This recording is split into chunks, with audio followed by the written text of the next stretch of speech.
हिते breaking news share कंदासीं। दौलतपुर सफ़न वेझो ट्रालर जी रक्षा खे टक्कर जे नतीजे में हिकु ॼणो फ़ौत थी वियो आहे। ख़ैरपुर नाथन शाह जो रहवासी तारिक अली वलिद अब्दुल हकीम खोसो फ़ौत थी वियो आहे। रक्षा में 5 लेडीज़ 5 मर्द ऐं मासूम ॿार सवार हुआ जेके सेवण खां ख़ैरपुर नाथन शाह वञी रहिया हुआ। दौलतपुर सफ़न वेझो ट्रालर जी टक्कर में रक्षा खे टक्कर लॻी आहे। नतीजे में हिकु ॼणो फ़ौत थी वियो आहे। ख़ैरपुर नाथन शाह जो रहवासी तारिक अली वलिद अब्दुल हकीम खोसो फ़ौत थी वियो।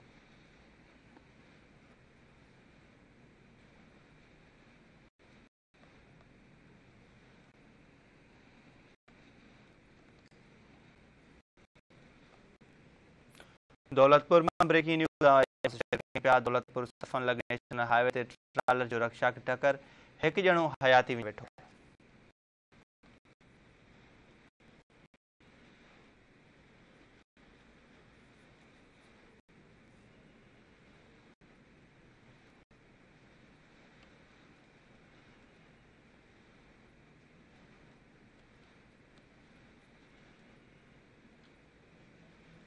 या ब्रेकिंग न्यूज़ है। एक बार वीहर शेयर कई पिया। दौलतपुर सफ़न लॻे नेशनल हाईवे ते ट्रालर जो रक्षा खे टक्कर, नतीजे में हिकु ॼणो फ़ौत थी वियो आहे।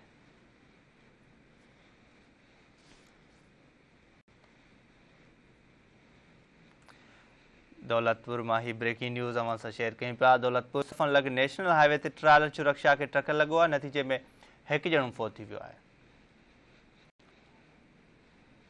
अवां खे आगाह कंदा हलूं पिया। ख़ैरपुर नाथन शाह जो रहवासी तारिक अली वलिद अब्दुल हकीम खोसो फ़ौत थी वियो आहे। रक्षा में 5 लेडीज़ 5 मर्द ऐं मासूम ॿार सवार हुआ। अपडेट मालूम कंदासीं हवाले सां धरती टीवी जो reporter Ghulam Rasool telephone line ते मौजूद है। गुलाम रसूल, आगाह कजो, ही रोड हादसो पेश आयो जी। दौलतपुर सां अलीआबाद थाने जी हद में जेको आहे ही रक्षे में सवार हुआ जेके लेडीज़ भी हुयूं, मासूम ॿारड़ा भी हुया। उन जेके सेवण खां खैरपुर नाथन शाह तरफ वञी रहिया हुआ जो अचानक ट्रालर जेको आहे नेशनल हाईवे ते उन रक्षा खे टक्कर आयो। उन टक्कर में जेको आहे सो हिकु मर्द जेको आहे फ़ौत थी चुको आहे ऐं ॿिया जेके लेडीज़ मासूम ॿारड़ा उहे महफ़ूज़ आहिनि। जंहिं बाद उहो जेको फ़ौती उहो थॾे ते ई उते फ़ौत थी चुको। उनखे कागज़ी कार्रवाई जे लाइ रूरल हेल्थ सेंटर दौलतपुर मुंतक़िल कयो वियो। जंहिं बाद उते वारिस भी मौजूदु हुआ। जंहिं बाद उहो वारिसनि हवाले कयो वियो। उन फ़ौती जा जेके वारिस हुआ उन्हनि खे बेहोशी जा दौरा पइजी रहिया हुआ ऐं उहे जेको आहे बिल्कुलु ग़म में निढाल हुआ। जी ठीक है, वरी मेहरबानी तफ़सील ॾिनो।